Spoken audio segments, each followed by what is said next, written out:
And our next presenter will be Nancy Larraine Hoffmann. She is a spokesperson for the Land Stewards of New York, a farmer and a former New York State Senator for 20 years. While in the Senate, she was chairwoman of the Agricultural Committee and served as the Environmental Conservation Committee, and served on the Environmental Conservation Committee. Land Stewards of New York is a nonprofit citizen action coalition of people who own, manage, and live in areas of New York targeted for natural gas production, including hydrofracking. Please welcome Nancy. Thank you very much. I'm going to just take this and walk around too. And I don't have any slides. When you leave office, you don't get to keep either your sign on the door, your salary, your staff, or the ability to put PowerPoints together. In fact, the last one I think I did was for the New York State Snowmobile Association. It was very exciting, but this is a lot more important tonight. I can't talk about the whole issue of gas leasing and compulsory integration without addressing, at least briefly, some of the structural problems within the New York State Legislature as we know it.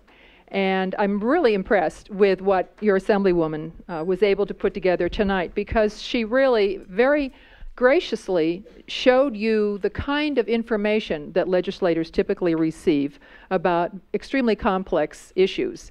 You saw how benign the little hearing notice was, and then the statements in the bill memo are very benign as well. So before we want to go out and bash all of the legislature, or one house or the other house, or upstate versus downstate, I just want to share with you a little bit about the process.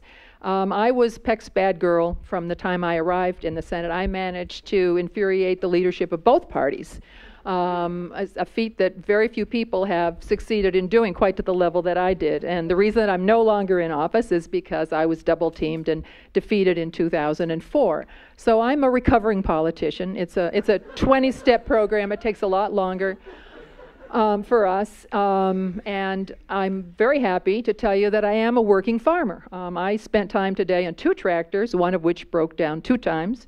Never had a manicure in my life, and I also had cows in the road today. So I'm going to be able to speak to you from a couple of different perspectives. And this is probably one of the most valuable forums I've ever seen. I mean, you're doing tremendous research, Carol, and you put so many things together really well. And Greg, thank you for demystifying what's happening in the mortgage industry about this, because people are scared, and rightfully so. And while I was looking at your last slide, I thought of a couple of young farmers that I know who are about to sign FHA mortgages, and they don't know. They don't have a clue about that. And most farmers look for ways that they can find some extra revenue on their land. There's nothing wrong with that. Please don't beat us up because we'd like to find a way to make our land work for us better, because we pay an awful lot of taxes for the privilege of owning that land. And that's why when we started Land Stewards, we picked the term Land Stewards. We are good stewards of the land, and many, many farmers in this state have a very difficult time justifying in their own mind why they have kept a farm going when it's not turning the kind of profit that they might be able to realize in another industry. But they do it out of love for the land and respect for tradition. So I'll come back to that in a little bit, but we have to find ways to build the kind of coalitions that can make a difference. I believe that we really do need to repeal compulsory integration as it exists. And I'll just share with you a couple of things that happened while I was going through the whole discovery process about this. I left office at the end of 2004. December 31st, we were hauling boxes out, some of which are still in storage, hundreds of them, and walked out of the state office building here. I'd already left the building in Albany, and that was the end of a long career. And all of the information that I would have had about this particular bill was either locked up in boxes or was on a computer someplace, never to be seen again. And we did a bit of a search a couple years ago and really found nothing. There was just nothing there. And the way Assemblywoman Lifton showed you the hearings, there was a hearing notice, and she very thoughtfully went to it because it was a local issue that affected her. But it was presented in a way that was couched to show that it would simplify, and I don't remember all of the words, but this was classic craft in the way legislation is written in Albany. And there are many people who work on legislation, and legislators themselves, senators and assembly members, are not the only ones. Very often there are people in the industry that will provide the kind of research and cultivate a relationship and address an issue. And over time, they can become very entrenched in the halls of government. There are lobbyists who work the halls regularly, and I mean daily. And, you know, the expression wine and dine may be overused a little bit, but much of it is about just being a support for a legislator who's dealing with a difficult issue or is facing an opportunity to welcome a new industry in the state. So with that as a backdrop, you can imagine the kind of people who are working on that particular law. Now, I found out about it because I went to a meeting in Syracuse a couple of years ago, and Attorney Joe Heath, who I'm sure many of you have heard, and a couple of other presenters from some different groups, primarily the Sierra Club, were explaining what hydrofracking was. And I was totally unfamiliar with the term, didn't know what was going on, but I have a farm in southern Onondaga County, very close to the Cortland County line. And I knew that people had been talking about drilling in our area, and it was coming in. There are wells not that far, 20 miles away perhaps. And I wanted to see what this was all about. And I had heard from one of my neighbors that they had been approached by somebody that they referred to as the landmen. Has everybody in this room heard that term, the landmen? Is there anybody who hasn't heard it? Okay, all right. Well, I would love to explain it to you because it was kind of a new one to me. The landmen are people who, are there any in the room? Because I'd rather give you the opportunity to say it. Really, you know, okay. Yes? The landmen, as I understand it, work for the gas companies or other mineral companies, and they have the ability to go out and negotiate the kind of terms that individual property owners will have for their leasing arrangements. And the landmen are kind of proud of the fact that they cultivate a relationship over a period of time in an area where they're going to be doing some leasing. And this is true, you know, the country over. It's not limited here, and it's not limited to the gas industry. But they have an expense account and a budget, and they know what the stakes are, and there's a pretty good incentive for them to get a good lease because a lot of it's going to go back into their pocket. If they can get a lease for a smaller amount from one property owner or another property owner, that then becomes the bargaining point for others. So they know where to go first, and they get to know a community, and they're not going to go initially to the person who would drive the hardest bargain, and they want to start tying up enough land quietly so that other people will want to get in and maybe get in at the last minute before the opportunity is all gone. That's one of the ways that they operate. Nobody had ever come and talked to me, and I kind of wondered why this was if people were being asked down the road. You know, another beef producer half a mile away had been approached, but I hadn't been approached, and neither had the gentleman and the lady who lived next door to me who are raising sheep. Well, I'm a former state senator. I chaired the Ag Committee. I know a little bit about legislation. I know a lot about environmental law, good and bad.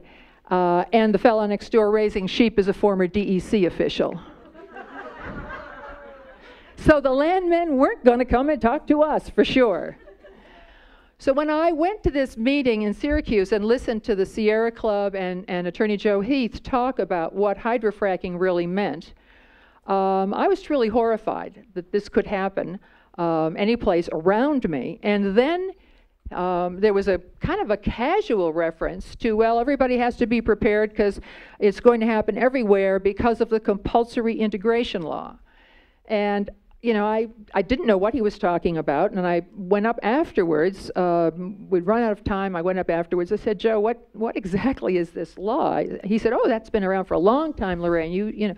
You must have known about that. I said, no way. I said, it didn't happen on my watch, I'm sure. It sounds like one of those things that passed in the dead of night last night, a session The same way, the greatest analogy that I could think of, see how your Wayback Machine works here, the same way the Low-Level Radioactive Waste Siting Commission was created in the middle of the night to give cover to all the state agencies and the elected officials by putting a commission in place that would specify areas where radioactive waste could be stored. And interestingly enough, they picked areas that were low population density and had limited political representation in Albany, meaning no majority representatives in either house actually lived there or called that a home county. So Allegheny County was cited for 1, and Cortland County was cited for 2. I did the research and found out that that bill had been printed. I'm going to pick an arbitrary date now because I don't remember exactly, but it had been printed on June 12th and passed on June 13th. Okay, it actually passed at 4 or 5 o'clock in the morning on June 13th, and nobody ever saw and read the bill because it was shipped in along with hundreds of other bills the last night of session. Is there a chance I'd get a bottle of water or a little glass over there? Is there still some? Or I'll fill it in my, or I can take it in my. Okay, yeah, thanks. Oh, thanks. Oh, that's great. Thanks. I'll just put it in here. Okay. Yeah. Thanks. I'll just put it in here. No, I guess I can't. So when I found out that this compulsory integration law had, nobody really seemed to know, but this is 5 years after it had gone into effect. Joe Heath had somebody go do the research, and as Assemblywoman Lifton said, it was one of those things that passed unanimously, and it did in fact pass on the last day of session, and may well have been the last night of session in the Senate, I believe it was, but remember, I wasn't there. So, like many other things, and they pass, I have to explain that this has happened for many years. They just pass, and the short title is read. The journal clerk in each chamber stands up in the podium and reads a few words, not even sentences, and does it at a real breakneck pace. And I guarantee you the short title that was read when that came up sounded just like Mom and Apple Pie, something to simplify, codify, and allow everybody the opportunity to realize gas leasing, but probably didn't have gas leasing, probably something vague like mineral something for minerals. It'd be fun to find that because you've seen the hearing notice and you saw the no reference to horizontal drilling, no reference to hydrofracking. I mean, it was just as benign as could be. Why would anybody be worked up about that? Especially when you have people jumping all over you for about a million other issues. So the compulsory integration law that we have in this state is probably the worst one in the nation. And it means that people can have never been contacted, have no interest in leasing their land, but will find out that they've got those 3 cockamamie options thrown on them, and who in their right mind would ever want to go with 1 or 2? You want to commit $150,000 to go into partnership with a bunch of people you never heard of before, and the other one left with liability for things that you couldn't imagine? Plus, we have this rather strange situation in this country. If you've seen Gasland, the movie, there is a reference in there to the fact that the EPA, Clean Water, Clean Air Act rules do not apply in hydrofracking. There was a specific exemption for this industry. So those of us who are farmers in this room are left with the following situation. People can negotiate all around us, and if you are one of those, you don't even have to be a holdout. They never even have to come and talk to you. But at the right time, when they've got 60% of the land around you, they're going to be able to have DEC do their dirty work and send that notice to you telling you that you've got those 3 options and you've got 30 days to get it all figured out. And then after the horizontal drilling starts under your land without you ever having been consulted about it or over your objections, then you have to wonder if anything goes wrong and there is some kind of a pollution issue, could be down the road many years hence, you are going to be left with that liability. Now, some of the landmen are really good at using the, wrapping themselves in the flag when they go around. And a lot of us have heard stories of how they've approached people and they talk about, we want to get off that foreign oil and this is good for America. But then when you see the facts about how they have tied up, you saw the what the spacing unit looks like. They've tied up bundles of them and then sold the rights to those spacing units to offshore companies. It's pure speculation. It's buying and selling paper on Wall Street, only it's with your mineral rights. You have totally lost that control. You know, let's just say theoretically now that on the Hoffmann farm, we think that this whole hydrofracking thing is a great idea and we really want to take advantage of that and get some revenue from that gas that's deep down in the Marcellus or the Utica or whatever kind of shale it is. But we don't want to do it right now. You know, I'd like to speculate on it too. I think I want to wait and have my grandkids take advantage of it. I don't get to do that. Those companies, because of this law, are allowed to come, take those rights, gamble with them, play their futures game, and I lose the ability to do that. If I had a stand of timber, nobody's going to come in and take that timber. That's mine. I'll decide when I'm going to cut hemlock, when I'm going to cut cherry. Sure as heck better cut ash right now because the ash borer is going to take it anyway. But we don't get to make that decision for the gas. So I would say that our state legislators shouldn't get beat up for what happened in 2005 because they didn't understand and nobody knew about hydrofracking.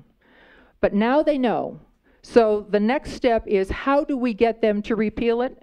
And I will tell you, the first thing that we have to do is to make sure that every conceivable industry or organization that is affected goes on record saying we want compulsory integration repealed. Get local towns, get counties to pass that. Get trade organizations to pass it. It's time for the mortgage industry, the appraisers. I had a call this morning from an appraiser with some questions. The New York State Appraisers Association or regional associations. All of you belong to an organization, whether it's the Lions Club or the Kiwanis or an ag organization. Maybe it's a county farm bureau. State Farm Bureau has been conflicted by this.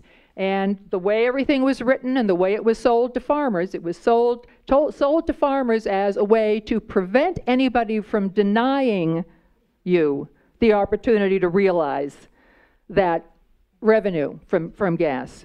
But that is completely upside down of the logic. That sounded good for the landmen, it sounded good when it was put together for legislation, but the reality is something very different. So we can talk some more during questions and answers, but let's put together the kind of coalition to change it. Thank you. We're going to take just a minute to move the panelists so they can all face you. So if anyone wants to take a very quick and quiet stretch break, please do.